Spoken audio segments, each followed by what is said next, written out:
ബഹുമാന്യരായ സത്യവിശ്വാസികളെ, സത്യവിശ്വാസിനികളെ, സർവശക്തനായ അള്ളാഹുവിൻ്റെ വിധിവിലക്കുകൾ അനുസരിച്ച് കഴിവിൻ്റെ പരമാവധി ജീവിതത്തിൽ അള്ളാഹുവിനെ തഖ്വ ചെയ്ത് ജീവിക്കണമെന്ന് ആമുഖമായി എന്നോട് നിങ്ങളോട് വസിയത്ത് ചെയ്യുകയാണ്. അള്ളാഹു സുബ്ഹാനഹു വ തആല മുത്തഖീങ്ങളായിട്ട് ജീവിച്ച് മുസ്ലിമായി മരിക്കാനുള്ള തൗഫീഖ് നമുക്കെല്ലാവർക്കും നൽകി അനുഗ്രഹിക്കട്ടെ. പ്രിയമുള്ളവരെ, അള്ളാഹുവിൻ്റെ പ്രിയപ്പെട്ട അടിമകളുടെ വിശേഷണങ്ങളാണ് നമ്മൾ ചർച്ച ചെയ്തു വന്നത്. അള്ളാഹുവിൻ്റെ പ്രിയപ്പെട്ട അടിമകൾ, അവരുടെ യോഗ്യതകൾ എന്താണെന്ന് സൂറത്തുൽ ഫുർഖാനിൽ അള്ളാഹു സുബ്ഹാനഹു വ തആല അക്കമിട്ട് നിരത്തിയിട്ടുള്ള ചില കാര്യങ്ങൾ, അത് ഓരോന്നുമായി നമ്മൾ ചർച്ച ചെയ്തു വരികയാണ്. അതിലാദ്യം നമുക്കറിയാം, ആദ്യം അള്ളാഹു പറയുന്നത് മനുഷ്യൻ്റെ സംസ്കാരവുമായി ബന്ധപ്പെട്ട്, കൾച്ചറുമായി ബന്ധപ്പെട്ട രണ്ട് കാര്യങ്ങളാണ്. ഇവിടെ ക്രമങ്ങൾക്ക് വലിയ വ്യത്യാസങ്ങളുണ്ട്. ഒന്നാമത് അള്ളാഹു പരിഗണിക്കുന്നത് സംസ്കാരവും പൊതുസമൂഹം മധ്യത്തിൽ ഒരു മനുഷ്യൻ എങ്ങനെ നിൽക്കുന്നു എന്ന രീതിയിലാണ്. ഗൗരവപ്പെട്ടൊരു വിഷയം തന്നെയാണ്. അതിലേറെ ഗൗരവമുള്ളത് പിന്നെ പറയാനുള്ളപ്പോഴും ചില മുൻഗണനകൾ പട്ടികയിൽ ചില വ്യത്യാസങ്ങൾ വന്നു പോയിട്ടുണ്ട്. ആദ്യം സംസ്കാരവുമായി ബന്ധപ്പെട്ട് പറഞ്ഞ രണ്ട് കാര്യങ്ങൾ. ഒന്ന്, വിനയം. മനുഷ്യൻ വ്യക്തിപരമായ വിനയം മുഖമുദ്രയാക്കിക്കൊണ്ട് വേണം സമൂഹത്തിൽ നിലനിൽക്കേണ്ടത്. രണ്ടാമത്, തർക്ക സ്വഭാവങ്ങൾ. ആരോടും എപ്പോഴും എന്തിനും തർക്കിക്കുന്ന ഒരു മനോഭാവമല്ല അള്ളാഹുവിൻ്റെ പ്രിയപ്പെട്ട അടിമയുടെ ലക്ഷണമെന്നുള്ളത്. നല്ല സത്യവിശ്വാസിയും സജ്ജനങ്ങളിൽപ്പെട്ടവനും പുലർത്തുന്ന രണ്ട് മഹത്തായ സ്വഭാവമാണ്. ഒന്ന് വിനയവും, മറ്റൊന്ന് വിട്ടുവീഴ്ച ചെയ്തുകൊണ്ട് തർക്കിക്കാൻ നിൽക്കാതെ, പ്രത്യേകിച്ച് അവിവേകികളോട് തർക്കത്തിന് നിൽക്കാതെ മാറി നടക്കുക എന്നുള്ളത്.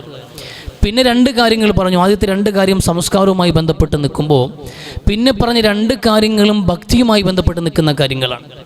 പിന്നെ പറഞ്ഞ രണ്ട് കാര്യങ്ങൾ, ഒന്ന് അള്ളാഹുവിന് വേണ്ടി രാത്രിയിൽ നമസ്കാരത്തിൽ കഴിഞ്ഞുകൂടുന്ന ആൾക്കാർ, സുജൂദിലും റുകൂയിലും ഖിയാമിലുമായി പടച്ചവനെ ഓർത്തുകൊണ്ട് ഉറക്കം നഷ്ടപ്പെടുത്തി രാത്രികൾ സജീവമാക്കുന്നവർ എന്നാണ് പിന്നെ പറയുന്നത്. അതിനുശേഷം ഭക്തിയോട് ചേർത്ത് വെച്ച് രണ്ടാമത്തെ കാര്യം, ആ പ്രാർത്ഥനയിലും നമസ്കാരത്തിലും ഒക്കെ അവർക്ക് അള്ളാഹുവിനോട് ചോദിക്കാനുള്ളത് റബ്ബനിസ്രിഫ് അന്നാ അദാബ ജഹന്നം ഇന്ന അദാബഹാ കാന ഗറാമ ഇന്നഹാ സഅത് മുസ്തഖറൻ വ മുഖാമ എന്നാണ്. പിന്നെ അവർക്ക് ചോദിക്കാനുള്ളത് അള്ളാഹുവേ, നരകമോചനം നീ നമുക്ക് നൽകണേ എന്ന് നിരന്തരമായി പ്രാർത്ഥിക്കുന്നവരാണ് അവർ. അവരെ ഉറക്കം നഷ്ടപ്പെടുത്തിയതും രാത്രി സമയങ്ങളിൽ പോലും അവർ ആരാധനയിൽ കഴിച്ചുകൂട്ടി പടച്ചവൻ്റെ ദിക്റിൽ കഴിയാനും പ്രേരിപ്പിച്ച പ്രധാനപ്പെട്ട ഘടകം പരലോകത്ത് വരാനിരിക്കുന്ന നരകമെന്ന ഭയാനകമായ ശിക്ഷയുടെ ലോകമാണ്. അതിനെക്കുറിച്ചുള്ള ഓർമ്മകളും ചിന്തകളുമാണ്. അതുകൊണ്ട് തന്നെ നിരന്തരമായി പടച്ചവനോട് ആ പരലോകത്ത് നരകമോചനത്തെ ചോദിച്ചുകൊണ്ടേയിരിക്കുക. അങ്ങനെ ചോദിച്ചുകൊണ്ടിരിക്കുന്നവരാണ് എന്ന ചർച്ചയിലാണ് നമ്മൾ അവസാനിക്കുന്നത്. 4 കാര്യങ്ങളാണ് പറഞ്ഞത്. ആദ്യത്തെ 2 കാര്യങ്ങൾ സംസ്കാരവുമായി ബന്ധപ്പെട്ടും, പിന്നെ പറഞ്ഞ 2 കാര്യങ്ങൾ ഭക്തിയുമായി ബന്ധപ്പെട്ട് നിൽക്കുന്നു. ഇതിനുശേഷം അള്ളാഹു പറയുന്ന പ്രധാനപ്പെട്ട വിഷയം എന്നുള്ളത് സാമ്പത്തികവുമായി ബന്ധപ്പെട്ട വിഷയമാണ്. വല്ലദീന ഇദാ അൻഫഖു ലം യുസ്രിഫു വലം യഖ്തുറു വകാന ബൈന ദാലിക ഖവാമ. പിന്നെ പറഞ്ഞ ഏറ്റവും പ്രധാനപ്പെട്ട കാര്യം, അത് കഴിഞ്ഞ് 2 കാര്യങ്ങൾ കഴിഞ്ഞു. ഒന്ന് സംസ്കാരവുമായി ബന്ധപ്പെട്ട പ്രധാനപ്പെട്ട കാര്യങ്ങൾ ചർച്ച ചെയ്തു. ഭക്തിയുമായി ബന്ധപ്പെട്ട, ദൈവവിശ്വാസവുമായി ബന്ധപ്പെട്ട് വെച്ചു പുലർത്തേണ്ട അള്ളാഹുവിനോടുള്ള ആ ഭക്തിയുമായി ബന്ധപ്പെട്ട, പ്രാർത്ഥനയുമായി ബന്ധപ്പെട്ട കാര്യങ്ങൾ ചർച്ച ചെയ്ത് കഴിഞ്ഞു. പിന്നെ അള്ളാഹു പറയുന്ന അള്ളാഹുവിൻ്റെ ഇഷ്ടപ്പെട്ട ദാസൻ്റെ മറ്റൊരു സ്വഭാവമാണ് അവർ സാമ്പത്തിക വിനിയോഗ രംഗത്ത് അച്ചടക്കം പുലർത്തുന്നവരാണ് എന്ന്. നമ്മളെല്ലാവരും ജീവിക്കുമ്പോൾ നമുക്ക് ഏറ്റവും അനിവാര്യമായ സംഗതിയാണ് സമ്പത്ത് എന്നുള്ളത്. അത് വിശുദ്ധ ഖുർആനും പറയും, നിങ്ങളുടെ നിലനിൽപ്പിൻ്റെ അനിവാര്യ ഘടകമാണ് സമ്പത്ത് എന്നുള്ളത്. പണസമ്പാദനവും പണവുമായി ബന്ധപ്പെട്ട വിനിയോഗങ്ങളും അത് നിങ്ങളുടെ ഇഷ്ടത്തിനായിക്കോളൂ. 5 നേരം നമസ്കരിക്കാൻ കൃത്യമായി പള്ളിയിൽ വരികയും നമ്മുടെ ക്ലാസ്സുകൾ അറ്റൻഡ് ചെയ്യുകയും നമ്മുടെ ഖുർആൻ പഠിക്കുകയും ചെയ്യണം. അത്രേ നമുക്ക് നിബന്ധനയുള്ളൂ. പണമുണ്ടാക്കുന്നതും ചിലവാക്കുന്നതും നിങ്ങളുടെ ഇഷ്ടത്തിനാണ് എന്ന് പറഞ്ഞ് വിട്ടുകൊടുത്തവരല്ല വിശ്വാസികൾ. നമുക്കൊരു അച്ചടക്കമുണ്ട്. പണം എങ്ങനെ സമ്പാദിക്കണം, എങ്ങനെ വിനിയോഗിക്കണമെന്ന വിഷയത്തിൽ വ്യക്തമായ നിർദ്ദേശങ്ങൾ നൽകപ്പെട്ടവരാണ് മുസ്ലിമീങ്ങൾ. ആ വിശ്വാസികൾപ്പെട്ട ഏറ്റവും നല്ല സാമ്പത്തിക അച്ചടക്കം പുലർത്തുന്ന മനുഷ്യരെയാണ് അള്ളാഹുവിന് പ്രിയപ്പെട്ട അടിമകൾ പെടുത്തിയിട്ടുള്ളത് എന്ന വിശുദ്ധ ഖുർആൻ പറയുന്നത്. ഖുർആൻ എന്താ പറയുന്നത്? ഈ സാമ്പത്തിക രംഗത്ത് സമ്പത്ത് എന്നുള്ള 2 കാര്യങ്ങൾ പ്രധാനമുണ്ട്. സമ്പാദനവും പ്രധാനമാണ്, വിനിയോഗവും പ്രധാനമാണ്. പക്ഷെ ഇവിടെ വിനിയോഗവുമായി ബന്ധപ്പെട്ട 2 കാര്യങ്ങളാണ് ഖുർആൻ സംസാരിക്കുന്നത്. അപ്പോൾ എങ്ങനെയും സമ്പാദിക്കാമെന്ന് അർത്ഥമില്ല. ഈ ഖുർആൻ പറയുന്നത് അവർ ചിലവഴിക്കുമ്പോൾ അമിതമായി ചിലവഴിക്കാത്തവരാണവർ. ആവശ്യത്തിന് ചിലവാക്കും, അമിതമായി ചിലവാക്കാറില്ല, അനാവശ്യമായി ചിലവാക്കാറില്ല, ധൂർത്തും ദുരുപയോഗവും അവർ വിനിയോഗങ്ങൾ കടന്നു വരാറില്ല. വലം യഖ്തുറു, അവർ പിശുക്കാറുമില്ല. ആവശ്യത്തിന് പോലും ചിലവഴിക്കാതെ പിടിച്ചു വെക്കുന്നവരുമല്ല. വകാന ബൈന ദാലിക ഖവാമ, ഇത് രണ്ടിനുമിടയിൽ മധ്യമായൊരു നിലപാട്, ഒരു സാമ്പത്തിക അച്ചടക്കം പുലർത്തുന്നവരാണ് അവർ എന്നാണ്. ഇത് വിനിയോഗവുമായി ബന്ധപ്പെട്ട ചർച്ചയാണ്. അപ്പോൾ നമ്മൾ വിചാരിക്കും എങ്ങനെയും സമ്പാദിക്കാൻ കുഴപ്പമില്ല, അള്ളാഹുവിൻ്റെ പ്രിയപ്പെട്ട അടിമയാകണമെങ്കിൽ ചെലവഴിക്കുമ്പോൾ ഒന്ന് ശ്രദ്ധിച്ചാൽ മതി എന്ന് കണക്കാക്കാൻ പാടില്ല. അങ്ങനെ കണക്കാക്കാൻ പാടില്ല. അത് അതിനോട് ചേർത്ത് വായിക്കേണ്ട സംഗതിയാണ്. പണം എവിടെ നിന്ന് സമ്പാദിച്ചു എന്നതാണ് ഒന്നാമത്തെ വിഷയം. മിൻ ഐന ഇക്തസബഹു വഫീമ അൻഫഖ. അള്ളാഹുവിൻ്റെ അടുക്കൽ ചെല്ലുമ്പോൾ വിശ്വാസിയുടെ മുമ്പിൽ ഉണ്ടാകുന്ന ഒന്നാമത്തെ ചോദ്യം സമ്പത്തുമായി ബന്ധപ്പെട്ട നീ എങ്ങനെ സമ്പാദിച്ചു എന്ന, എവിടെ നിന്ന് സമ്പാദിച്ചുവെന്ന്. നിന്റെ കയ്യിൽ വന്നിട്ടുള്ള ഒരു അണപ്പൈസയാകട്ടെ അത് ഹലാലാണോ എന്ന് അള്ളാഹുവിൻ്റെ ചോദ്യമുണ്ടാകും. ദുനിയാവിൽ പോലും നമ്മൾ ഒരു അണയുടെ പൈസ ആവട്ടെ, ഒരു കിലോ അരിയാകട്ടെ, അല്ലെങ്കിൽ ഒരു 100 ഗ്രാം വരുന്ന ധാന്യമാകട്ടെ, എന്തുമായിക്കൊള്ളട്ടെ, അന്യായമായി നമ്മൾ അവകാശപ്പെടുത്തിയിട്ടുണ്ട് എങ്കിൽ, അത് കഴിച്ചുകൊണ്ടാണ് നമ്മൾ ആരോഗ്യം നിലനിർത്തുന്നതെങ്കിൽ, അത് കഴിച്ചുകൊണ്ട് നമ്മൾ നടത്തുന്ന ഇബാദത്തോ പ്രാർത്ഥനകൾക്കോ സ്വീകാര്യതയില്ല. മത്അമുഹു ഹറാം വമശ്റബുഹു ഹറാം വമൽബസുഹു ഹറാം ഫഅന്നാ യുസ്തജാബു ലിദാലിക്. അവൻ കഴിക്കുന്നത് ഹറാമാണ്, കുടിക്കുന്നത് ഹറാമാണ്, ഉടുക്കുന്നത് ഹറാമാണ്, നിഷിദ്ധമായതാണ് അവൻ്റെ ജീവിതം തന്നെ. ഒഴുകുന്ന സിരകളിലൂടെ ഒഴുകുന്ന രക്തം പോലും അന്യൻ്റെ മുതൽ കട്ടുണ്ടാക്കിയത്, വഞ്ചിച്ചുണ്ടാക്കിയത്, കബളിപ്പിച്ചുണ്ടാക്കിയത്. അങ്ങനെ നിഷിദ്ധമായ അന്നം കഴിച്ചുകൊണ്ടൊരു മനുഷ്യൻ എത്ര നേരം നമസ്കരിച്ചാലും, ഏതുപോലെ എത്രത്തോളം അലി ഇബ്നു അബി ത്വാലിബ് റളിയല്ലാഹു അൻഹു പറയുന്നു, ഹത്താ തകൂനു കൽ ഹനായ. നമസ്കരിച്ച് അവൻ കൂനനായി പോയി. നമസ്കരിച്ച് അവൻ കൂനനായി പോയി. നോമ്പെടുത്ത് അവൻ്റെ വയറൊട്ടിപ്പോയി. അവൻ അസ്ഥിവഞ്ചനം എന്ന പോലെ കാണാൻ കഴിയുന്ന ഒരവസ്ഥയിലേക്ക് ഒരു മനുഷ്യൻ നോമ്പെടുത്ത് മെലിഞ്ഞുപോയി. നമസ്കരിച്ചവൻ കൂനുള്ളവനായി പോയി. എന്നാൽ പോലും ഹറാമായത് ഭക്ഷിക്കുന്ന മനുഷ്യന്റെ ആരാധനകൾ സ്വീകരിക്കപ്പെടില്ല എന്ന്. അത് വളരെ പ്രധാനമാണ്. സാമ്പത്തിക വിശുദ്ധി എന്നുള്ളത് വളരെ പ്രധാനപ്പെട്ട കാര്യമാണ്. നമ്മുടെ ഓരോ സമ്പാദ്യങ്ങളും ഹലാലെന്ന് ഉറപ്പുവരുത്താൻ നമ്മളെ കൊണ്ട് കഴിയണം. ഒരൊറ്റ കാരക്കയുടെ പേരിൽ ഉറക്കം നഷ്ടപ്പെട്ടു പോയിട്ടുണ്ട് മുഹമ്മദ് നബി സ്വല്ലല്ലാഹു അലൈഹി വസല്ലം തങ്ങൾക്ക്. ഒരൊറ്റ കാരക്ക. റസൂൽ രാത്രി ഉറക്കം വരുന്നില്ല.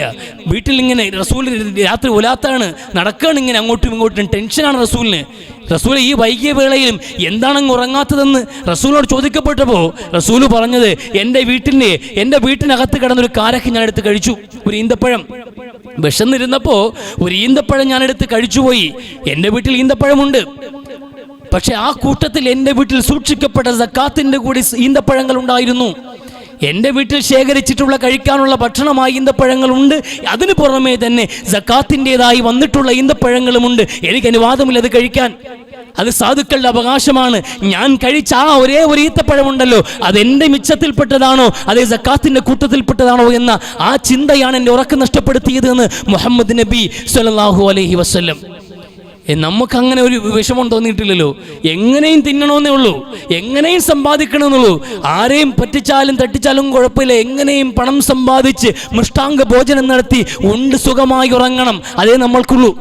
അല്ലാതെ ഉറക്കം നഷ്ടപ്പെടുത്തിയിട്ടുണ്ടോ? വന്ന ഭക്ഷണത്തിൻ്റെ വഴി അന്വേഷിച്ചിട്ടുണ്ടോ നമ്മൾ? അത് പ്രധാനമാണ്, അതിപ്രധാനമായ കാര്യമാണ്. അത് വിശുദ്ധ ഖുർആൻ ആവർത്തി പറഞ്ഞതാണ്. റസൂല് പറഞ്ഞല്ലോ, അല്ലാഹു സുബ്ഹാനഹു വ തആല എല്ലാ പ്രവാചകന്മാരോടും പറഞ്ഞ അതേ നിർദ്ദേശം എന്നോടും പറഞ്ഞു. നീ കഴിക്കാൻ പാടില്ല, വലാ തഅകുലു ഇല്ലാ മിൻ തയ്യിബ്, പരിശുദ്ധമായതല്ലാതെ കഴിക്കാൻ പാടില്ല എന്ന് എന്നോട് കൽപ്പിക്കപ്പെട്ടിട്ടുണ്ട് എന്ന്. ഇതേ കൽപ്പനയാണ് വിശ്വാസികളോടുമുള്ളത്.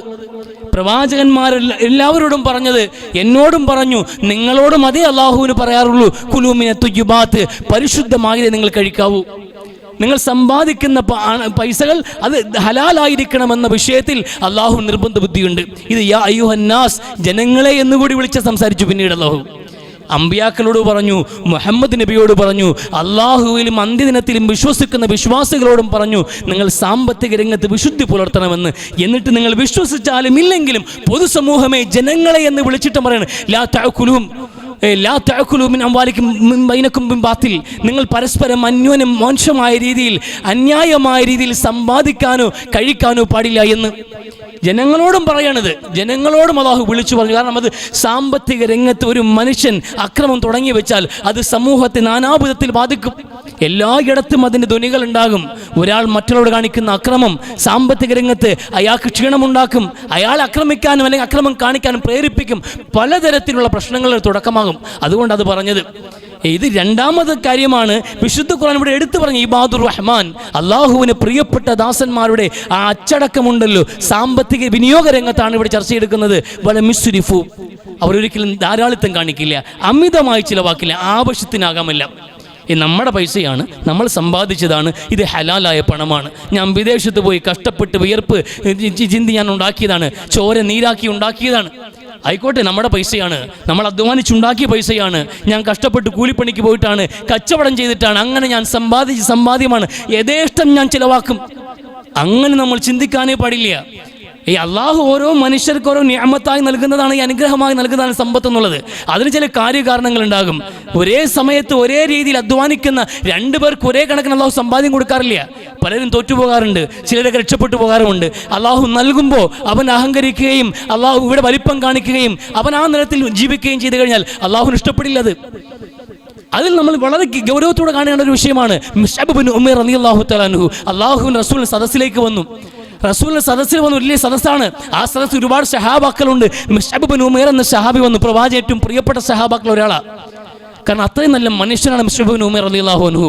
ചെറുപ്പത്തിൽ ഏറ്റവും നല്ല യുവത്വത്തിന്റെ തിളപ്പിൽ നിൽക്കുമ്പോൾ ആ മനുഷ്യൻ മക്ക കാലഘട്ടത്തിൽ ഇസ്ലാമിലേക്ക് വന്നപ്പോൾ ആ മനുഷ്യന്റെ കുടുംബ പാരമ്പര്യവും ജീവിത നിലവാരവും എന്നുള്ളത് ഏറ്റവും മെച്ചപ്പെട്ടതാണ്. അറേബ്യയിലെ മക്കയിലെ ഏറ്റവും സമ്പന്ന കുടുംബത്തിൽ ജനിച്ചു വീണു. വായിൽ വെള്ളിക്കരണ്ടിയുമായി ജനിച്ചവനെന്ന് പറയപ്പെടാവുന്ന വിധം സമ്പൽ സമൃദ്ധിയിൽ ജീവിച്ച ഐശ്വര്യം നിറഞ്ഞൊരു ജീവിതം. ആ ജീവിതം വലിച്ചെറിഞ്ഞിട്ട് അള്ളാഹുവിൻ്റെ റസൂലിനൊപ്പം നിന്നപ്പോൾ ഒരുപാട് ബുദ്ധിമുട്ടേണ്ടി വന്നു, പ്രയാസങ്ങൾ സഹിക്കേണ്ടി വന്നു. ഒടുവിൽ അള്ളാഹുവിൻ്റെ റസൂൽ സ്വല്ലല്ലാഹു അലൈഹി വസല്ലമ തങ്ങൾ മദീനയിലേക്ക് ഇദ്ദേഹത്തെ അയച്ചു.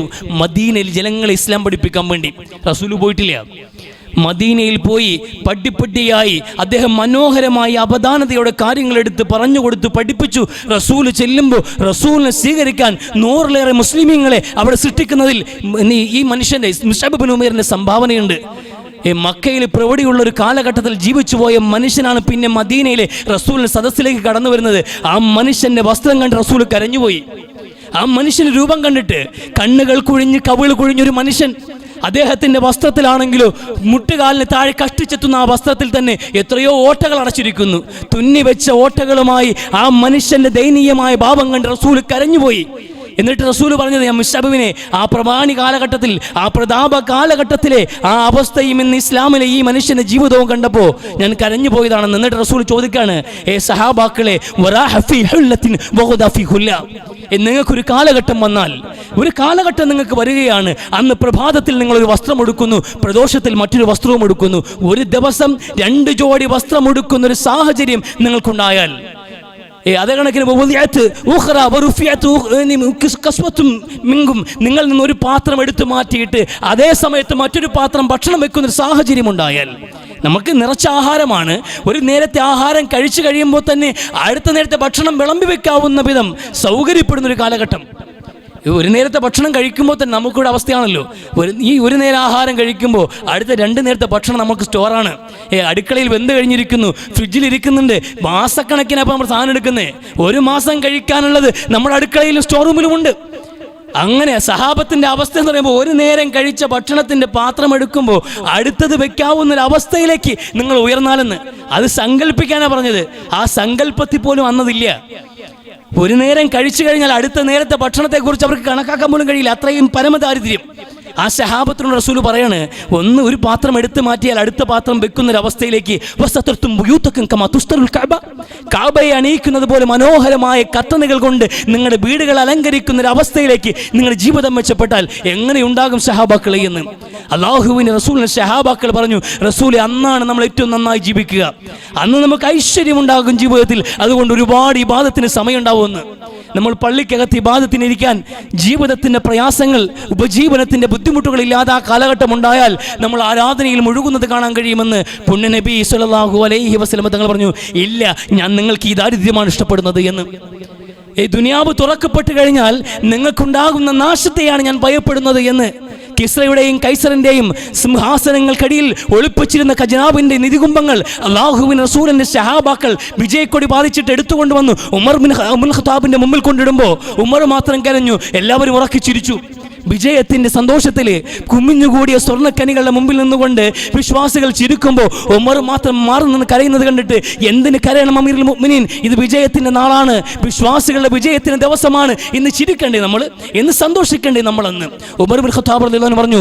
ഞാൻ ഭയപ്പെടുന്നത് അല്ലാഹുവിന്റെ റസൂൽ പറഞ്ഞ കാര്യമാണ്. നിങ്ങൾക്ക് ദുനിയാവ് തുറക്കപ്പെടുമ്പോൾ ഫതനാഫസുഹാ കമാ തനാഫസുഹും, അവർ മത്സരിച്ചതുപോലെ അവർ നടത്തിയ കിടമത്സരങ്ങൾ, ഈ സമ്പത്ത് വാരി വലിച്ച് ചെലവഴിക്കുകയും വലിയ വലിപ്പം കാണിച്ചുകൊണ്ട് നിങ്ങൾ ദുനിയാവിൽ നടത്തുന്ന മത്സരങ്ങൾ മുൻഗാമികളെ പോലെ നിങ്ങൾ നടത്തുകയും അവർ നശിച്ചതുപോലെ നിങ്ങൾ നശിപ്പിക്കപ്പെടുകയും ചെയ്യുമെന്ന് അള്ളാഹുവിൻ്റെ റസൂലിൻ്റെ വാക്കുകൾ ഓർക്കുമ്പോൾ ഞാൻ ഭയപ്പെട്ടു പോയി എന്ന്. ഞാൻ ഭയപ്പെടുന്നത് ഈ ദുനിയാവ് തുറക്കുമ്പോൾ വിശ്വാസികൾക്കുണ്ടായേക്കാവുന്ന മാറ്റമാണ്. ആ മാറ്റം മുസ്ലിമീങ്ങൾക്കുണ്ടാകുന്ന അദാബിനെ കുറിച്ചുമാണ് ഞാൻ ഓർത്തുപോയത് എന്ന് ഉമർ ഇബ്നുൽ ഖത്താബ് റളിയല്ലാഹു അൻഹു. മനുഷ്യൻ പണം കിട്ടിക്കഴിയുമ്പോൾ അത് യഥേഷ്ടം ചിലവഴിക്കാം, അടിച്ചു പൊളിക്കാം, അങ്ങനെ വലിപ്പം കാണിക്കാൻ വേണ്ടി വലിപ്പം കാണിക്കലാണ് പരിപാടി. പണം വെച്ചിട്ട് വലിപ്പം കാണിക്കുക. ആ വലിപ്പം കാണിക്കാൻ വേണ്ടി നമ്മൾ കാണിക്കുന്ന ആവേശങ്ങൾ ആവശ്യത്തിലും കവിഞ്ഞ എല്ലായിടത്തും ചിലവാക്കിക്കൊണ്ടേയിരിക്കുന്നത്. വീട് വെക്കുമ്പോൾ കാണാം, കല്യാണം നടത്തുമ്പോൾ കാണാം, എവിടെ നോക്കിയാൽ അല്പം പണം കൂടുതൽ ചിലവാക്കിയിട്ട് ജനങ്ങളെ ശ്രദ്ധ പിടിക്കുക. അല്പ പൈസ കൂടുതൽ, പണം നോക്കണ്ടെന്ന് അങ്ങ് ചിലവാക്കാൻ. ആ കാര്യങ്ങൾ ഉഷാറപ്പെട്ട് പണം പോയി പവർ വരട്ടേന്ന് അങ്ങനെ ഡയലോഗ് അടിക്കാറുണ്ട് ഇപ്പോൾ എല്ലാവരും. പണം പോട്ടേന്ന്. ഒരു കാറുണ്ട്, 2 കാറുണ്ട്, 3 കാറുണ്ട്, എല്ലാ കാറും ഉണ്ട്. ഒരേ കുടുംബത്തിനകത്ത് 3 4 കാറ് കിടന്നിട്ടും പുതിയ അപ്ഡേഷൻ, പുതിയ ആക്ട് ഇറങ്ങുമ്പോൾ അതും കൂടി എൻ്റെ ഉമ്മറത്ത് കിടക്കട്ടെ എന്ന് പറഞ്ഞ് അതുകൂടി ടാക്സ് കൊടുത്ത് വാങ്ങിച്ചിട്ട് അതിന് വർഷാവർഷം ഇൻഷുറൻസ് അടയ്ക്കാൻ വേണ്ടിയിട്ട് ധനം കൊണ്ട് അഹങ്കാരം കാണിക്കുന്ന ചില സമൂഹമുണ്ട്. എവിടെയാണ് മാപ്പുള്ളത്? ആവശ്യത്തിനാണില്ല, എന്തും ആവശ്യത്തിനാണ്. ഗൗരവത്തോട് ആലോചിക്കുക. നമ്മുടെ ആവശ്യത്തിൽ കവിഞ്ഞ് ആഡംബരം കാണിക്കാൻ വേണ്ടി നൽകപ്പെട്ടിട്ടില്ല സമ്പത്ത് അല്ലാഹുവിൻ ആർക്കും. ബമാമിൻ ദാബത്തിൻ ഫിൽ അർളി ഇല്ലാ അലല്ലാഹി റിസ്ഖുഹാ എന്ന് വിശുദ്ധ ഖുർആൻ. എല്ലാ മനുഷ്യർക്കുമുള്ള അന്നമാണ് അല്ലാഹു ഈ ഭൂമിയിൽ ഒരുക്കിയിട്ടുള്ളത്. എല്ലാ മനുഷ്യർക്കുമുള്ളതുണ്ട്. വലാ ത്വയ്ൻ യതീറു ബിജനാഹിഹി, ഇരു ചിറകുകളിൽ പറന്നു വരുന്ന പക്ഷികൾക്കുള്ള ഭക്ഷണം പോലും അല്ലാഹു ഒരുക്കി വെച്ചിട്ടുണ്ട് ഇവിടെ. അതെല്ലാം കൂടി നമ്മൾ എടുത്തു വെച്ച് ആഡംബരം കാണിച്ചാൽ ഈ മറുഭാഗത്ത് നടക്കുന്ന പട്ടിണി മരണങ്ങൾക്ക് ആര് സമാധാനം പറയും? ഒരു ഭാഗത്ത് നമ്മൾ കാണിക്കുന്ന ആഡംബരങ്ങളാണ് മറുഭാഗത്ത് പട്ടിണി ഉണ്ടാക്കുന്നത്. അത് കൃത്യമായി എത്തേണ്ട മനുഷ്യർക്ക് എത്തണം. ആവശ്യത്തിന് കൃത്യമായി വിനിയോഗിക്കണം, അനാവശ്യമായി വിനിയോഗിക്കാൻ പാടില്ല. അത് ഏത് വിഷയത്തിലാണെങ്കിലും ചില സമൂഹങ്ങളെ അല്ലാഹു പരീക്ഷിക്കുന്നത് പോലും മണ്ണിലും ഇഷ്ടികയിലുമാണ് എന്ന്. നമുക്ക് കുറേ പണം ഉണ്ടായി കഴിയുമ്പോഴത്തേക്ക് ആ പണം കാണിക്കണമല്ലോ, എവിടെ കൊണ്ട് കാണിക്കുമെന്ന്. അപ്പോൾ റോഡ് സൈഡ് നോക്കിയാൽ ഇപ്പം വസ്തുവാക്കിയാന്ന്. വീടില്ലാഞ്ഞിട്ടല്ല, ഒരുപാട് റോഡ് സൈഡ് എല്ലാവരും കാണാവുന്നിടത്തൊരു വസ്തുവാക്കണം. എന്നിട്ടോ അവിടെ ഏറ്റവും വലിയൊരു വീട് വെക്കണം. ആ വീടിന് ചുറ്റളവിൽ വളരെ മനോഹരമായി നല്ലൊരു എന്തെങ്കിലും മതിൽ കെട്ടണം. അതിനേക്കാൾ മനോഹരമായ ഗേറ്റ് വെക്കണം. ആൾക്കാർ കണ്ടുകൊണ്ട് പോട്ടെ ഇത് എൻ്റെ വീടാണെന്ന്. എത്ര പേരുണ്ട് ആ വീട്ടിൽ താമസിക്കാൻ? ഇന്ന് അടുകുടുംബ സംവിധാനമാണ്. 2 3 മക്കളുള്ളവരാണ് മാക്സിമം ഇവിടെ ഉള്ളത്. അതിൽ കൂടുതൽ മക്കൾ ഇവിടെ ഉണ്ടോ? 10 11 മക്കളുള്ള ആൾക്കാരുടെ വീട് എന്തായിരുന്നു അവസ്ഥ? ഇന്നിരിക്കുന്നതിൽ 50 വയസ്സ് പിന്നിട്ട് പല ആൾക്കാർക്കും കൂടപ്പിറപ്പുകൾ 4 5 6 7 പേരുണ്ട്. പക്ഷെ അവരൊക്കെ അന്ന് ജീവിച്ച വീടിൻ്റെ അവസ്ഥ എന്നുള്ളത്, ഒരേ വീട്ടിൽ 2 ദമ്പതികളുണ്ടാകും, വാപ്പായും ഉമ്മായും ഉണ്ടാവും, ജ്യേഷ്ഠൻ്റെ വിവാഹവും കഴിഞ്ഞിട്ടുണ്ടാകും. അവർക്ക് 2 പേർക്കും ബെഡ്റൂം പോലും പ്രത്യേകിച്ച് ഉണ്ടാകാത്തൊരു സാഹചര്യത്തിലാണ് 10 11 പേര് ഒരു വീട്ടിൽ കഴിയുന്നത്. 2 ബെഡ്റൂം ഇല്ലാത്ത വീടുകൾ. ഇന്ന് എത്ര ബെഡ്റൂമാണ് നമുക്കുള്ളത്? ആവശ്യത്തിനാണ് ഇതൊക്കെ.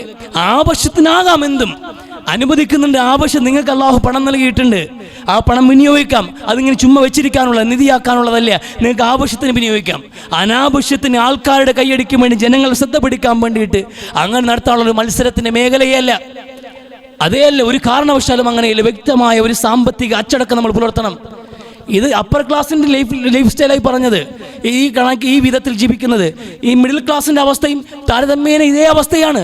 വരുമാനം പോലും നോക്കാറില്ലല്ലോ.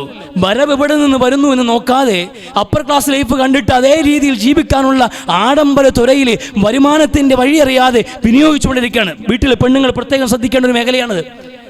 ആവശ്യത്തിനും അനാവശ്യത്തിനും ആഡംബരം അങ്ങനെ ഇത് നടത്തിക്കൊണ്ടിരിക്കുകയാണ് എല്ലാ മേഖലയിലും.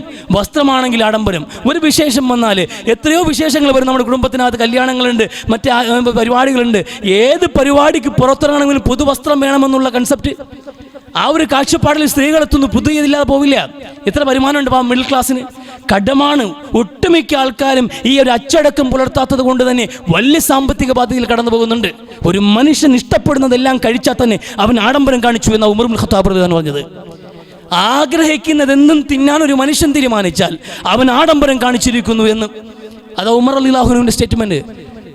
മനുഷ്യന് കുറേ കുറവുകളൊക്കെ ഉൾക്കൊള്ളാൻ കഴിയണം. ചിലപ്പോൾ കുറഞ്ഞു പോകും. ആ കുറവുകൾ നമ്മളും നമ്മുടെ മക്കളും അംഗീകരിച്ചും ഉൾക്കൊണ്ടും ജീവിക്കണം. എല്ലാ ദിവസവും നല്ല നിലയിൽ മീനും മത്സ്യവും അതിനൊക്കെ ഇറച്ചിയും കൂട്ടിയേ കഴിക്കൂ എന്ന് നമ്മളും അല്ലെങ്കിൽ നമ്മുടെ മക്കളും വാശി പിടിച്ചാൽ ഇവിടെ പോയി നിൽക്കുന്നത്? പട്ടിണി അറിയണ മക്കള്, വിശപ്പ് അറിയണ മക്കള്, അതൊക്കെ അറിയണം. തോറ്റുകൊണ്ടും അത് പരാജയപ്പെട്ടുകൊണ്ടും കണ്ണീരറിഞ്ഞും സങ്കടമറിഞ്ഞും അധ്വാനത്തിൻ്റെ ക്ഷീണമറിഞ്ഞും ഒക്കെ മക്കൾ വളരുമ്പോഴാണ് അവരെ കൊണ്ട് ഗുണമുണ്ടാവുക. നമുക്ക് ഇത് മക്കൾക്ക് വേണ്ടി അവർക്ക് ആഗ്രഹങ്ങൾ പൂർത്തീകരിക്കാൻ വേണ്ടിയിട്ട് കടം വാങ്ങിച്ച് കൂട്ടുകയാണ്. കടത്തിൻ്റെ അങ്ങേയറ്റത്തിലാണ് മനുഷ്യൻ നിൽക്കുന്നത്. എന്തുകൊണ്ടെന്നറിയാമോ? വരുമാനം അറിയാതെ ചിലവാക്കുകയാണ്. ആരെ കാണിക്കാനാണ്? നമ്മുടെ വരുമാനം നമ്മൾ മനസ്സിലാക്കണം, അതനുസരിച്ച് നമ്മൾ ജീവിക്കണം. എല്ലാവരും മന്തി കഴിക്കട്ടെ, കുഴപ്പമില്ല, എല്ലാവരും കപ്സ കഴിക്കട്ടെ, എന്താ കഴിച്ചോട്ടെ. പക്ഷെ നമുക്കുള്ള ബഡ്ജറ്റ് പ്രകാരം ആഴ്ചയിൽ ഒരു ദിവസം 1/2 കിലോ മാംസം മാറ്റാനേ കഴിയുമെങ്കിൽ അത് മതി. ആഴ്ചയിൽ ഒരു ദിവസം 1/2 കിലോ മാച്ചാൽ മതി. ആ മാംസാഹാരം കൊണ്ട് നമ്മൾ തൃപ്തിപ്പെടാൻ കഴിയണം. അങ്ങനെ ജീവിച്ച് പഠിക്ക്, അങ്ങനെ മക്കളെയും പഠിപ്പിക്ക്. മുമ്പ് കാലങ്ങളിൽ 1 കിലോ ഇറച്ചി വാങ്ങിക്കുന്നത് വർഷത്തിൽ 2-3 തവണയാണ്. 1 കിലോ ഇറച്ചി വീട്ടിനകത്ത് 5-6 പേരുണ്ടാവും. പക്ഷെ എല്ലാവർക്കും തികഞ്ഞു. പിറ്റേന്ന് കാലത്തും കാപ്പിക്കോടൊപ്പം എന്ത് ചെയ്തു? നമുക്ക് ചാറും കിട്ടിയായിരുന്നു. അതായിരുന്നു ജീവിതം. അവിടെ സന്തോഷമുണ്ടായിരുന്നു. ആ മാംസത്തിൻ്റെ ചാറ് കൂട്ടുമ്പോൾ പോലും സന്തോഷമുണ്ടായിരുന്നു. ഇന്ന് നിറഞ്ഞ് തിന്ന് തികട്ടി വെളി വന്നാൽ പോലും നമുക്ക് തൃപ്തിയില്ല, തൃപ്തിയാവുന്നില്ല. കാരണം എന്തുകൊണ്ടെന്ന് അറിയുമ്പോൾ നമ്മുടെ മനസ്സിന് തൃപ്തി നഷ്ടപ്പെട്ടിരിക്കുകയാണ്. നമ്മൾ പൂർണ്ണമായി നമ്മുടെ ജീവിതത്തിന് ലൈഫ് സ്റ്റൈലേ മാറിയിരിക്കുകയാണ്. ഒരു അച്ചടക്കവുമില്ലാതെ ജീവിച്ചുകൊണ്ടിരിക്കുകയാണ്. മിസ്രിൻ്റെ രാജാവ് ഉറങ്ങാൻ കിടന്നപ്പോൾ കണ്ടൊരു സ്വപ്നമുണ്ട്. സുഖമായി ഉറങ്ങുമ്പോൾ ഒരു സ്വപ്നം കണ്ടു. മെലിഞ്ഞ തടിച്ച 7 പശുക്കളെയും പിന്നെ കുറെ മെലിഞ്ഞ 7 പശുക്കളെയും കണ്ടു. ഈ മെലിഞ്ഞ 7 പശുക്കൾ തടിച്ച പശുക്കളെ വിഴുങ്ങിക്കളഞ്ഞു. അങ്ങനൊരു സ്വപ്നം കണ്ടു. ആ സ്വപ്നത്തിൻ്റെ വ്യാഖ്യാനം ആ മനുഷ്യന് മനസ്സിലായില്ല. എന്താണ് ഇതിൻ്റെ വ്യാഖ്യാനമെന്ന് ഒരുപാട് അന്വേഷിച്ചു നോക്കി. നിരന്തരമായി സ്വപ്നം റിപ്പീറ്റ് കണ്ടു. ഇതെന്താണ് പ്രശ്നമെന്ന്, ഇതിൻ്റെ ഉള്ളടക്കം എന്താണെന്ന് അറിയാൻ കഴിയുന്നില്ല. അവസാനം ജയിലിൽ കിടക്കുന്ന യൂസുഫ് എന്ന പ്രവാചകൻ്റെ അടുക്കലേക്ക് ആളെ വിട്ടു വരുത്തിയിട്ട് ആ സ്വപ്നത്തെക്കുറിച്ച് സംസാരിക്കുമ്പോൾ യൂസുഫ് നബി അലൈഹി സ്വലാം പറഞ്ഞത്, നിങ്ങൾക്ക് വരാൻ പോകുന്ന 7 വർഷക്കാലം ക്ഷാമത്തിൻ്റെ കാലഘട്ടമാണ്, അങ്ങേയറ്റത്തെ ക്ഷേമ കാലഘട്ടമാണ്. ഈ ക്ഷേമം കഴിഞ്ഞ് പിന്നെ വരാനിരിക്കുന്ന ക്ഷാമ കാലഘട്ടമാണ് 7 കൊല്ലം. അതുകൊണ്ട് ആദ്യത്തെ ക്ഷേമ കാലഘട്ടത്തിൽ 7 വർഷക്കാലം നിങ്ങൾ വേണ്ട വിധത്തിൽ കാര്യങ്ങൾ കൈകാര്യം ചെയ്തില്ലെങ്കിൽ പിന്നെയുള്ള 7 വർഷം പട്ടിണി കിടക്കേണ്ടി വരും. പട്ടിണി മരണങ്ങൾ ഈ രാജ്യത്ത് വ്യാപകമായി സംഭവിക്കും. നോക്കി നിൽക്കാനല്ലാതെ കഴിയില്ല എന്ന്. അങ്ങനെ എന്ത് ഹസാഇനില്ലാതെ അങ്ങനെ മിസ്രിൻ്റെ ഖജനാവിൻ്റെ സൂക്ഷിപ്പുകാരനായി യൂസുഫ് നബി അലൈഹി ഇസ്ലാമിനെ അവരോധിക്കുന്നു. ആ മനുഷ്യൻ്റെ ചരിത്രം സംസാരിക്കുന്നു വിശുദ്ധ ഖുർആൻ സൂറത്ത് യൂസുഫ്. ഒരു അധ്യായത്തിൽ ഒരു പ്രവാചകൻ്റെ ചരിത്രം A to Z ഏറ്റവും പ്രബലമായ രീതിയിൽ കൃത്യമായ തർത്തീബോടുകൂടി ചർച്ച ചെയ്യപ്പെട്ട ഒരേ ഒരു പ്രവാചകൻ യൂസുഫ് നബി അലൈഹി ഇസ്ലാം. ആ ചരിത്രം ഇങ്ങനെ പൂർണ്ണമായി പോകുമ്പോൾ അവിടെ പ്രവാചകൻ യൂസുഫ് നബി അലൈഹി ഇസ്ലാമിൻ്റെ ജീവിതത്തിൽ അദ്ദേഹം ചെയ്ത ഏറ്റവും മഹത്തായ സംഭാവന ഒരു സമൂഹത്തിന് സാമ്പത്തിക അച്ചടക്കം പഠിപ്പിച്ചു എന്നതാണ്. വന്നതെല്ലാം വാരി തിന്ന് കുടിച്ച് ചിലവാക്കി കളഞ്ഞതല്ല. അവർ 7 വർഷക്കാലം കരുതലോടെ ജീവിച്ചു, അളന്ന് തിന്നു, കഷ്ടപ്പെട്ട് സമ്പാദിച്ചു, ഖജനാവുകൾ നിറച്ചു. അതുകൊണ്ട് വിവിധ ദേശങ്ങളിലേക്ക് ആ പട്ടിണി മാറ്റാൻ സ്വന്തം രാജ്യവും പട്ടിണിയില്ലാതെ 7 കൊല്ലക്കാലം കടന്നുപോയി. വിദേശ രാജ്യം കനാൻ ദേശക്കാരായ യാക്കൂബ് നബി അലൈഹി ഇസ്ലാമിൻ്റെ കുടുംബക്കാർ, യൂസുഫ് നബിയുടെ കൂടപ്പിറപ്പുകൾ അന്നന്തേടി ഈജിപ്തിൻ്റെ ദർബാറിൽ വന്നതിൻ്റെ കാര്യം എന്താണ്? അവർക്കില്ല, ഇവർക്കുണ്ട്. എന്തുകൊണ്ട്? സാമ്പത്തിക അച്ചടക്കം പുലർത്താൻ 7 വർഷം ഒരു സമൂഹത്തെ പരിശീലിപ്പിച്ചു യൂസുഫ് നബി അലൈഹി ഇസ്ലാം. ആ മനുഷ്യൻ്റെ വിജയമാണത്. അങ്ങനെ ഒരു അച്ചടക്കം പുലർത്താൻ നമ്മളെ കൊണ്ട് കഴിയണം. വിനിയോഗം എന്ന് പറയുമ്പോൾ യഥേഷ്ടം ഭാര്യ വലിച്ച് ചിലവാക്കുന്നതല്ല വിനിയോഗം എന്നുള്ളത്. അളന്ന് ആറ്റിക്കളഞ്ഞാലും അളന്ന് കളയണമെന്ന് പറയും പോലെ നമ്മൾ എവിടെ ചിലവാക്കിയാലും അളവുണ്ടാകണം. അതിന് ആവശ്യത്തിന് മാത്രം, ആവശ്യത്തിന് ചിലവാക്കുന്നതിൽ മടി കാണിക്കാൻ പറ്റില്ല. ആവശ്യത്തിന് മാത്രം, അത് കവിഞ്ഞു വേണ്ട. 1 രൂപയാണെങ്കിൽ പോലും അങ്ങനെ കണക്കാക്കണം. നമ്മൾ അങ്ങനെ കണക്കാക്കിയവരെ സമ്പന്നരായിട്ടുള്ളൂ എന്ന്, അങ്ങനെ കണക്കാക്കുന്നവർ സമ്പന്നരായിട്ടുള്ളൂ. നമ്മൾ ചില ആൾക്കാരെ കാണുമ്പോഴത്തേക്കും അവർ വലിയ വില പേശില്ല. അറിയുന്ന സുഹൃത്തുക്കളുണ്ട് ഒരുപാട് ആൾക്കാർ, കടകളിൽ കേട്ട് വലിയ നിലയിൽ വില പേശുന്നു. വലിയ സമ്പത്തുള്ള ആൾക്കാർ അവർ 5 രൂപയുടെ ഡിസ്കൗണ്ട് കുറഞ്ഞു പോയപ്പോൾ അതുകൂടി എടുത്ത് ചോദിച്ച് 5 രൂപ കൂടി വാങ്ങിച്ചു. എത്രയോ വലിയ ഓഡിറ്റോറിയങ്ങൾ, ഒരുപാട് ഓഡിറ്റോറിയങ്ങളുള്ള, ഒരുപാട് ബിസിനസ് സ്ഥാപനങ്ങളുള്ള 5 രൂപ പോയിട്ട് 5 ലക്ഷം രൂപ പോയാൽ പോലും ഒന്നുമല്ലാത്തൊരു മനുഷ്യൻ പോലും 5 രൂപയുടെ ഡിസ്കൗണ്ടിന് വേണ്ടി തർക്കിക്കുന്നത് കണ്ടപ്പോൾ ഞാൻ അത്ഭുതപ്പെട്ടു പോയി. എന്തുകൊണ്ട് ആ മനുഷ്യൻ ഇപ്പോൾ ഞാൻ പിന്നെ ആലോചിക്കാം, ഈ മനുഷ്യൻ എന്തുകൊണ്ട് കോടീശ്വരനായെന്ന്. ഈ 5 രൂപ പോലും അനാവശ്യമായി കളയാത്തതുകൊണ്ടാണ്. ആ 5 രൂപ പോലും അനാവശ്യമായി കളയാത്തത് കൊണ്ടാണ്. 1 രൂപ പോലും അനാവശ്യമായി കളയാത്തത് കൊണ്ടാണ് പല ആൾക്കാരുടെ സമ്പന്നന്മാരായിട്ടിരിക്കുന്നത്. നമ്മളെ പല ആൾക്കാരും കണക്ക് നോക്കാതെ ചെറിയ തുകകൾക്ക് വില വയ്ക്കാതെ വലിച്ചു വാരി ചിലവാക്കുന്നത് കൊണ്ടാണ് എന്നും ദാരിദ്ര്യം നമ്മളെ പിന്നാലെ കൂടിയിരിക്കുന്നത്. അതുകൊണ്ട് ഒരു അച്ചടക്കം ഉണ്ടാകണം. സമ്പന്നത എന്നുള്ളത് ഒരുപാടുണ്ടാകുന്നതിലല്ല, ഉള്ളത് കൃത്യമായി വിനിയോഗിച്ചിട്ട് നിറഞ്ഞ മനസ്സോടെ ജീവിക്കുമ്പോഴാണ് എന്ന് പുണ്യ നബി സ്വല്ലല്ലാഹു അലൈഹി വസല്ലം കൃത്യമായ ഒരു അച്ചടക്കം വിനിയോഗിക്കുമ്പോൾ ഉണ്ടെങ്കിൽ തന്നെ വലിയൊരു പരിധി വരെയുള്ള പ്രശ്നങ്ങൾ നമുക്ക് അതിജീവിക്കാൻ കഴിയും. ഒരുപാട് പേരെ അലട്ടുന്നേറ്റവും പ്രധാനപ്പെട്ട ഒരു പ്രശ്നമാണ് സാമ്പത്തിക ഞെരുക്കം എന്നുള്ളത്. എവിടെയും കൂട്ടിമുട്ടിക്കാൻ കഴിയുന്നില്ല. അതിൻ്റെ ഏറ്റവും പ്രധാനപ്പെട്ട കാരണം നമ്മൾ എന്ത് ചെയ്യുന്നില്ല, നമ്മളെ വരുമാനം അറിയാതെ ജീവിക്കാൻ ശ്രമിക്കുകയാണ്. ഒരു കാരണവശാലും അത് വേണ്ട, ആർക്ക് വേണ്ടിയും വേണ്ട. റസൂൽ പറഞ്ഞതുപോലെ നിന്റെ മക്കളും കുടുംബക്കാരുമാണ് നിന്റെ ഏറ്റവും വലിയ ശത്രുക്കളായി മാറാൻ പോകുന്നത്.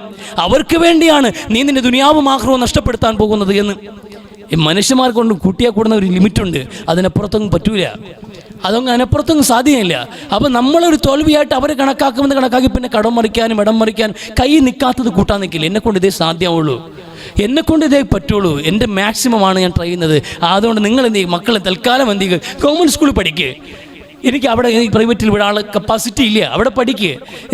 രണ്ട് ദിവസത്തെ ഒരിക്കൽ മീൻ വാങ്ങിക്കാൻ നമുക്ക് ആഴ്ചയിൽ ഒരു ദിവസം അല്പം മാംസം വാങ്ങിക്കാം. ഇതൊക്കെ ഒരു കൃത്യമായ ഒരു രീതിയിൽ കൊണ്ടുപോയാൽ തന്നെ ഒരുപാട് പ്രശ്നങ്ങൾ തീരും ഇവിടെ.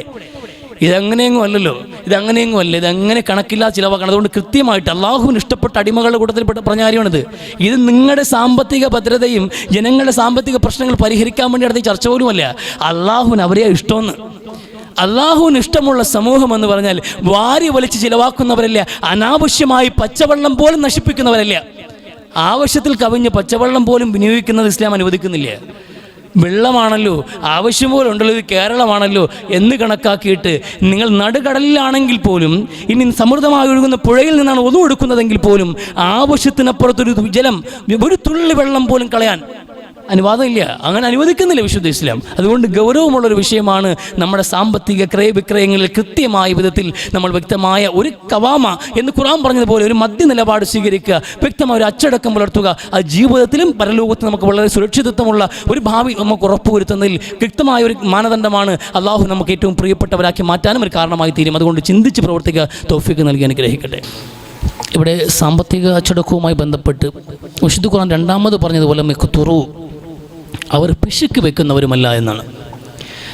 നമ്മുടെ ഈ കാലഘട്ടത്തിൽ ഒരുപക്ഷെ താരതമ്യേന കുറവാണ്, വിനിയോഗത്തിൽ ആഡംബരം കാണിക്കുന്നവരെയാണ് നമുക്ക് കൂടുതൽ കാണാൻ കഴിയുന്നത്. എന്നാൽ ആവശ്യത്തിന് പോലും വിനിയോഗിക്കാതെ, അർഹതപ്പെട്ടവരെ പരിഗണിക്കാതെ പണം ലുബ്ധിച്ചു വെക്കുന്നവർ വളരെ വിരളം തന്നെയാണ്.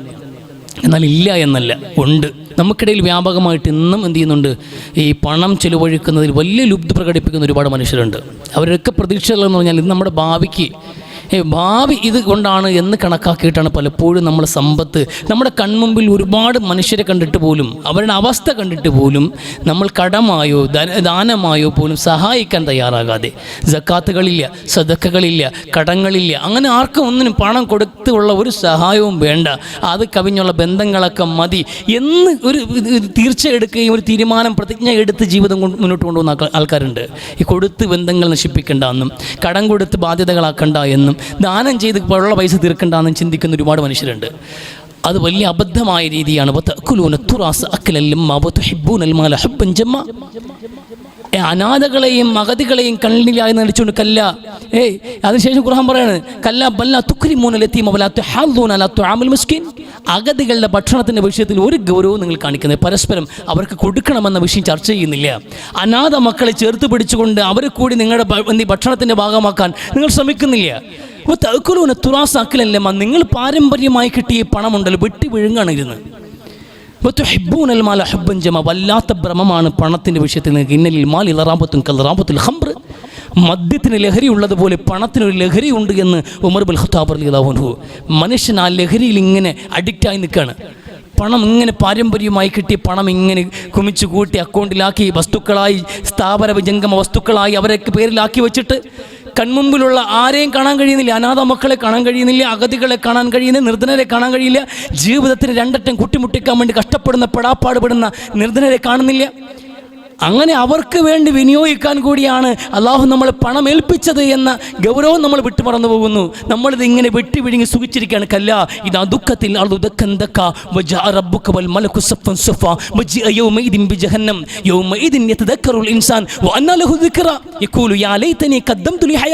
വിശുദ്ധ ഖുർആൻ ഈ ആൾക്കാരുടെ അവസ്ഥ പറയാണ്. പണം ഇങ്ങനെ സേവ് ചെയ്ത് വെച്ചിട്ട് അന്യൻ്റെ ആവശ്യങ്ങളൊന്നും പരിഗണിക്കാതെ ലുബ്ധ കാണിച്ച് കൂട്ടിവെച്ച മനുഷ്യരുണ്ടല്ലോ, അവരെന്താ കണക്കാക്കുന്നത്, ഇത് അവരെ സുരക്ഷിതമായ ഒരു ഭാവി ഉണ്ടാക്കുമെന്നോ? ഇല്ല. കല്ല ഇതാ ദുഃഖത്തിൽ ദുഃഖന്തക്ക ഭൂമി പൊട്ടി പൊട്ടിയായി പൊടിക്കപ്പെടുന്ന ദിവസമുണ്ട്. ജഹന്നം നരകത്തെ കൊണ്ടുവരും. അണിയണിയായി മലക്കുകൾ നിൽക്കുന്ന ആ ദർബാറിലേക്ക്, മഹ്ശറയിലേക്ക് അല്ലാഹുവും കടന്നു വരുന്നൊരു കാലമുണ്ട്. പടച്ചവൻ വന്ന് മലക്കുകൾ അണിയായി നിന്ന് നരകവും വലിച്ചു കൊണ്ടുവന്ന് നമ്മുടെ മുമ്പിൽ വെക്കുന്നൊരവസ്ഥയുണ്ട്. അങ്ങനെ നരകവും കൊണ്ടുവച്ച് കഴിയുമ്പോൾ അന്ന് നമ്മൾ ആലോചിക്കും, അല്ലാഹുവേ നമ്മൾ എന്തെങ്കിലും ചെയ്യണമായിരുന്നു എന്ന്.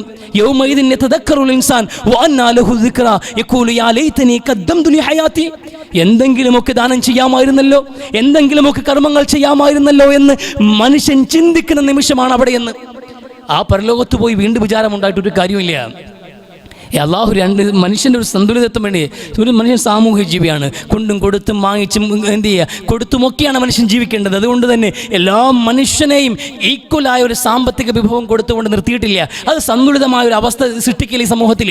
അപ്പോൾ സമൂഹത്തിൻ്റെ സന്തുലിതമായ ഒരു അവസ്ഥ അത് താളം തെറ്റിപ്പോകാതിരിക്കാൻ വേണ്ടി പണക്കാരനെയും അള്ളാഹു ആക്കി, പാവപ്പെട്ടവനെയും ആക്കി. അപ്പോൾ ഈ രണ്ട് കൂട്ടരും പരസ്പര സഹകരണത്തോടു കൂടിയാണ് മുന്നോട്ട് പോകാൻ. പരസ്പരം കണ്ടും കേട്ടുമാണ് പോകേണ്ടത്. അല്ലാതെ അവർക്ക് പാടെ അവഗണിച്ചിട്ട് ഈ പണം കിട്ടിയ പണവും കൊണ്ടൊരു മനുഷ്യൻ ലുബ്ധിച്ച് കൂട്ടിവെച്ച് കൊണ്ടുപോകാനാണ് തീരുമാനമെങ്കിൽ അത് അബദ്ധമായ തീരുമാനമാണ്. അത് സമൂഹത്തിൽ വലിയ നാശം ഉണ്ടാക്കും.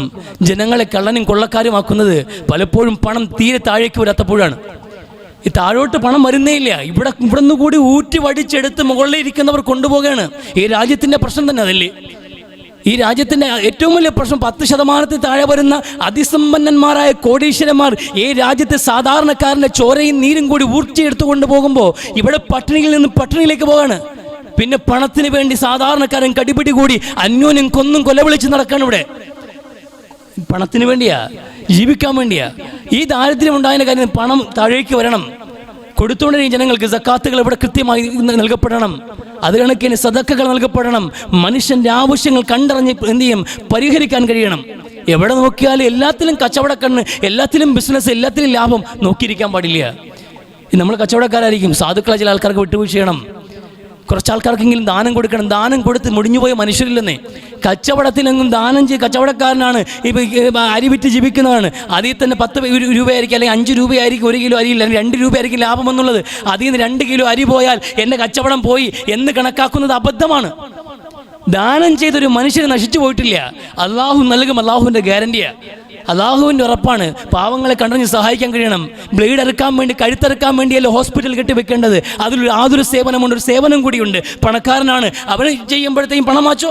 പാവങ്ങൾക്ക് വരുമ്പോൾ ഒരു വിട്ടുവീഴ്ചയാകണം. ശവം പോലും വിട്ടുകൊടുക്കുന്നതിന് മുമ്പ് നിങ്ങൾ ബില്ലടച്ചിട്ട് ശവം തരാമെന്ന് പറയുന്ന ഒരു ബ്ലാക്ക് മെയിൽ ഉണ്ടല്ലോ. ഒരു മനുഷ്യൻ്റെ മയ്യത്ത് വെച്ചിട്ട് പോലും ആ മയ്യത്ത് വിട്ടുകിട്ടണമെങ്കിൽ ഇതുവരെ ചികിത്സിച്ച പണം കെട്ടിവെച്ചിട്ടല്ലാതെ കൊണ്ടുപോകാൻ കഴിയില്ല എന്ന് കാണിക്കുന്ന ആ പണമോഹം, ആ ധനമോഹം, അതല്ല വേണ്ടത്. മനുഷ്യൻ്റെ അവസ്ഥ മനസ്സിലാക്കാൻ കഴിയണം. നമുക്ക് അന്യൻ്റെ സങ്കടങ്ങൾ മനസ്സിലാക്കാൻ കഴിയണം. അവൻ്റെ ആവശ്യങ്ങൾ കൂടി പരിഹരിക്കാൻ നമ്മുടെ പണം ചിലവാക്കുമ്പോഴാണ് നമ്മുടെ ജീവിതത്തിന് ധന്യത ഉണ്ടാവുക. പടച്ചവൻ്റെ അടുക്കൽ നമ്മൾ ഏറ്റവും പ്രിയപ്പെട്ടവരാവുക. അള്ളാഹുവിൻ്റെ പ്രിയപ്പെട്ട അടിമയ്ക്ക് അത് സാധ്യമല്ല. അനാഥ മക്കളെ കണ്ടില്ല എന്ന് നടിക്കാൻ, അഗതികളെ കണ്ടില്ല എന്ന് നടിക്കാൻ, വീട്ടിൽ വെക്കുന്ന ആഹാരം വിശിഷ്ടമാകുമ്പോൾ അയൽക്കാരൻ്റെ വീട്ടിൽ കൊടുത്തു വിടാതിരിക്കാൻ അള്ളാഹുവിൻ്റെ പ്രിയപ്പെട്ട അടിമകൾക്ക് സാധ്യമാകില്ല. അങ്ങനെയുള്ളവരെ അള്ളാഹുവിന് ഇഷ്ടപ്പെടുള്ളൂ. അതൊക്കെയാണ് ക്വാളിറ്റി. അതുകൊണ്ട് ഗൗരവത്തോടെ ജീവിതത്തിൻ്റെ സർവ്വ മേഖലയിലേക്കും അള്ളാഹു ഊളിയിട്ട് നോക്കുന്നുണ്ട്, ഓരോ മനുഷ്യൻ്റെ വിഷയത്തിലും. അല്ലാതെ നിങ്ങൾ നിസ്കരിക്കുന്നോ എന്ന് മാത്രം നോക്കിയിട്ട് മാർക്കിട്ട് 5 നേരം നിസ്കരിച്ചു അവന് സ്വർഗം എന്ന് പറഞ്ഞിരിക്കുന്നവനല്ല റബ്ബ്. നമ്മൾ ബന്ധപ്പെടുന്ന എല്ലാ മേഖലയിലും, സമസ്ത മേഖലയിലും റബ്ബിൻ്റെ നോട്ടമുണ്ട്. നമസ്കാരം കൊണ്ട് മാത്രം രക്ഷപ്പെട്ടു പോകാമെന്ന് മോഹമുണ്ടെങ്കിൽ അത് വ്യാമോഹം മാത്രമാണ് എന്ന് കണക്കാക്കുക. ഗൗരവത്തോടെ ചിന്തിക്കുക. അള്ളാഹു പ്രവർത്തിക്കാൻ തൗഫീഖ് നൽകി അനുഗ്രഹിക്കട്ടെ.